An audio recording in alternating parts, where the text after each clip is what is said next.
নমস্কার, আমি উজ্জ্বল শর্মা শাস্ত্রী বলছি। আমি আমার গুরুদেবের চরণে প্রণাম জানিয়ে, আমার গুরুদেব রাম ঠাকুর, তার চরণে প্রণাম জানিয়ে আজকের আমি এই ভিডিও শুরু করছি। আজকের ভিডিওর কন্টেন্ট হচ্ছে জ্যোতিষশাস্ত্রের কয়েকটি গুরুত্বপূর্ণ শুভ যোগ। এই যোগগুলো যদি আপনার ন্যাটাল চ্যাটে বা জন্মছকে থাকে, তাহলে আপনাকে এক কথায় ভাগ্যবান বলা যেতে পারে।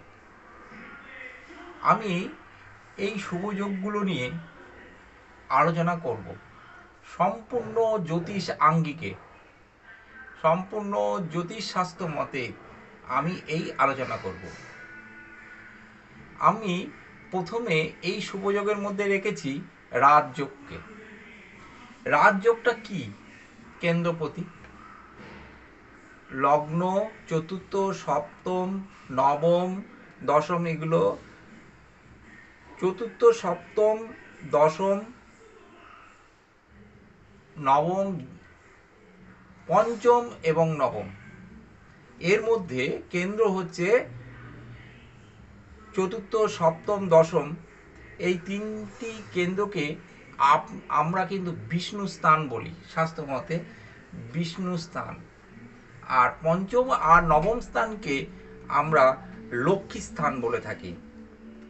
কেন্দ্র ও কোণপতির মধ্যে যদি সম্বন্ধ হয়, চারটি সম্বন্ধ, এর মধ্যে এই ধরুন চতুর্থ, পঞ্চম, চতুর্থর সঙ্গে যদি পঞ্চমপতির যোগাযোগ, দৃষ্টি, শুভ যোগের সৃষ্টি হয়, পঞ্চম সপ্তম, সপ্তম নবম, নবম দশম, এর মধ্যে সবচেয়ে বলবান যোগ হচ্ছে নবম দশম, পঞ্চম দশম। কিরকম? চতুর্থর সঙ্গে পঞ্চম অর্থাৎ কোণপতি যোগ সৃষ্টি হয়েছে, তার থেকেও বলবান হবে পঞ্চম এর সঙ্গে সপ্তমের যোগ হলে। তার থেকেও বলবান হবে সপ্তমের সঙ্গে নবমের যোগ হলে। তার থেকেও বলবান হবে নবমপতি এবং দশমপতির সংযোগ সৃষ্টি হলে। এটা হলো সবচেয়ে বলবান। নবমপতি যদি দুস্থানের অধিপতিও হয়ে থাকে, আমরা কিন্তু এই নবমপতিকে অশুভ বলবো না। অশুভ, শাস্ত্রমতে অশুভ বলা হয় না। আমি পরবর্তী যোগের আগে এই রাজযোগের ফলাফল কি হতে পারে, যদি এই ধরনের রাজযোগ সৃষ্টি হয়, তাহলে কি ফল পাবেন? মর্যাদা, খ্যাতি, সম্মান, ঐশ্বর্য ও উচ্চপদ এই রাজযোগ সৃষ্টি হলে হবে। তাহলে বোঝা গেল কেন্দ্রের সঙ্গে কোণপতির যোগাযোগ কিন্তু শুভভাবে হওয়া উচিত, না হলে কিন্তু শুভ ফল পাওয়া যাবে না। পরবর্তী আমি একটা যোগের মধ্যে রেখেছি জীবযোগকে। চন্দ্র এবং বৃহস্পতি যদি ক্ষেত্র বিনিময় করে, এছাড়া চন্দ্র বৃহস্পতি যদি একই ঘরে থাকে, ধরুন কর্কটে চন্দ্র বৃহস্পতি যদি থাকে, তাহলে কিন্তু খুব ভালো ফল পাওয়া যাবে, তাহলে কিন্তু জীবযোগের সৃষ্টি হবে। ধরুন লগ্ন মীন, পঞ্চমে বৃহস্পতি রয়েছে, দশমে চন্দ্র, তাহলে কিন্তু জীবযোগের সৃষ্টি হবে। এই জীবযোগের ফলে আপনারা কি ফল পাবেন? প্রভূত অর্থশালী,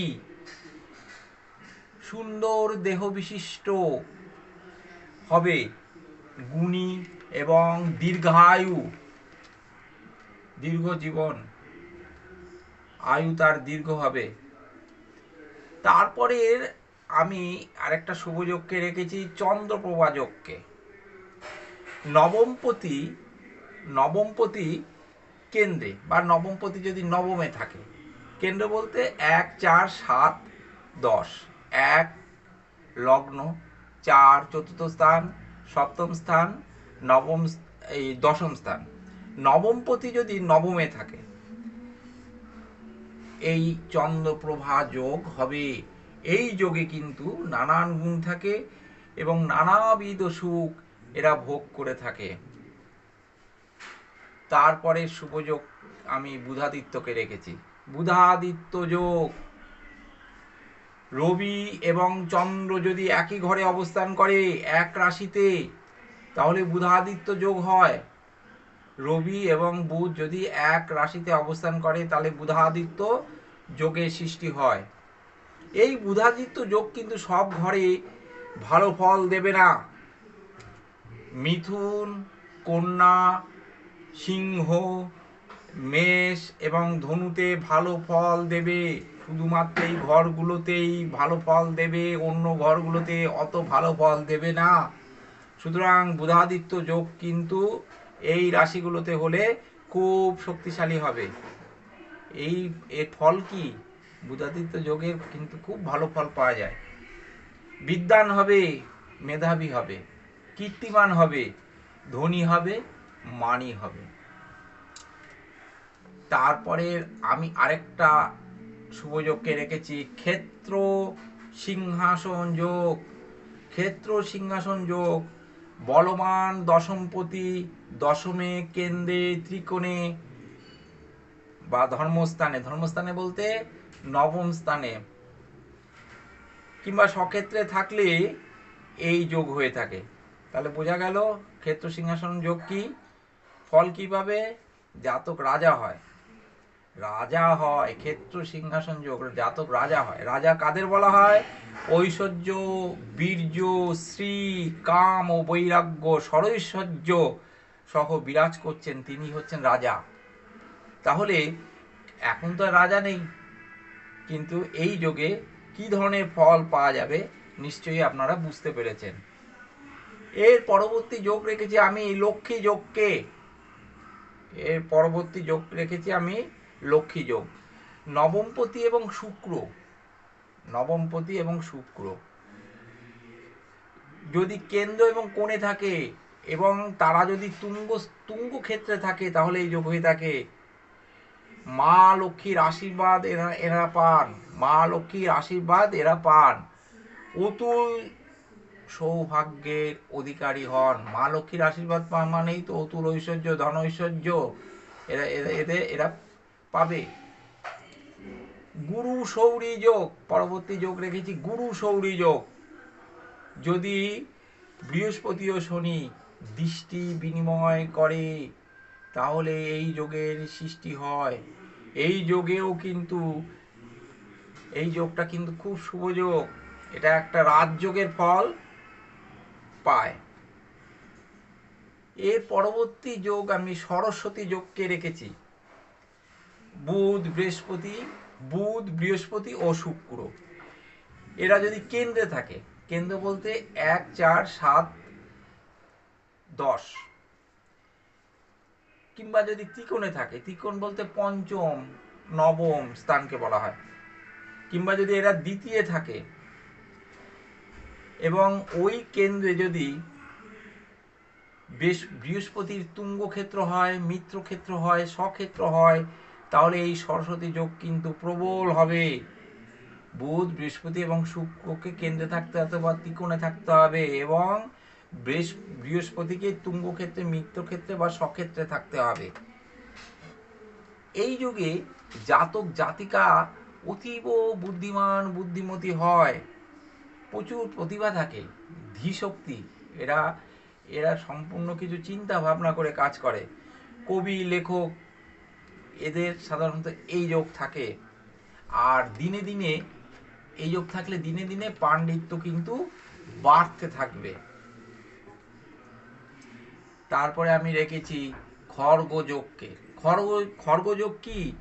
নবমপতি ও দ্বিতীয়পতি যদি ক্ষেত্র বিনিময় করে, নবমপতি ও দ্বিতীয়পতি যদি ক্ষেত্র বিনিময় করে এবং লগ্নপতি যদি কেন্দ্র ও কোণে থাকে তাহলে এই যোগ হয়ে থাকে। ধর্মশাস্ত্র ভালো জ্ঞান থাকে, বিভিন্ন জায়গায় ধর্মশাস্ত্র নিয়ে এরা বক্তব্য রাখে, এরা বিজ্ঞান চর্চা করে, রাজনীতিতে এদের খুব সুনাম হয় এবং এরা পুরাতত্ত্ববিদ হয়। এর পরবর্তী যোগকে আমি রেখেছি কীর্তি যোগ। বৃহস্পতি এবং চন্দ্র কেন্দ্রে থাকলে এই যোগ হয়। ধন ঐশ্বর্য লাভ হয়, সুখ্যাতি ও যশ লাভ করে। আমি এর পূর্বে বহু যোগ নিয়েও আমি বলেছি। অর্থ সম্পদ প্রাপ্তি, পরধন প্রাপ্তি, সম্পদ প্রাপ্তি, লটারি প্রাপ্তি, এগুলোর ক্ষেত্রে দ্বিতীয় পতি, পঞ্চম পতি এবং একাদশ পতিকে গুরুত্ব দেওয়া হয়। এবং এদের মধ্যে যদি কোনো সংযোগ থাকে, পঞ্চম পতি যদি একাদশে থাকে, দ্বিতীয়, পঞ্চম এবং একাদশের মধ্যে যদি শুভ যোগ বিদ্যমান হয়, তাহলে কিন্তু এই প্রাপ্তি হতে পারে। আজকের আলোচনা আমি আর দীর্ঘায়িত করব না। আমার আলোচনা যদি আপনাদের ভালো লাগে তাহলে অবশ্যই লাইক, শেয়ার, সাবস্ক্রাইব করবেন, বেল আইকনে চাপ দেবেন। তাহলে আপনারা সমস্ত আমার ভিডিওগুলো পেতে থাকবেন। আপনারা সবাই ভালো থাকবেন। দেখবেন এই এই যোগগুলো আপনার জন্মছকে বা ন্যাটাল চার্টে আছে কিনা, তাহলে তো শুভ ফল প্রাপ্তি আপনাদের হবেই। আর জন্মছক ন্যাটাল চার্ট আপনারা আমাকে দিয়ে বিচার করাতে পারেন। আমার হোয়াটসঅ্যাপ নাম্বার ডেসক্রিপশন বক্সে দেওয়া রয়েছে। আমার আরও একটি নাম্বার আছে। আপনারা অফলাইন, অনলাইন দুইভাবেই আপনারা দেখাতে পারবেন। তাও আমি মুখে বলে দিচ্ছি, আমার হোয়াটসঅ্যাপ নাম্বারটা 8609039361। প্রতিকার বিধান আমি আমার শাস্ত্রীয় মতে করে থাকি, জ্যোতিষ শাস্ত্র মতেই প্রতিকার বিধান করে থাকি। আপনারা আমার সঙ্গে একটিবার যোগাযোগ করতে পারেন। আপনারা সবাই ভালো থাকবেন, সুস্থ থাকবেন, সুন্দর থাকবেন। ঈশ্বরের কাছে আপনাদের মঙ্গল কামনা করি। আমার গুরুদেবের চরণে প্রণাম জানিয়ে আজকের অনুষ্ঠান আমি এখানেই শেষ করলাম।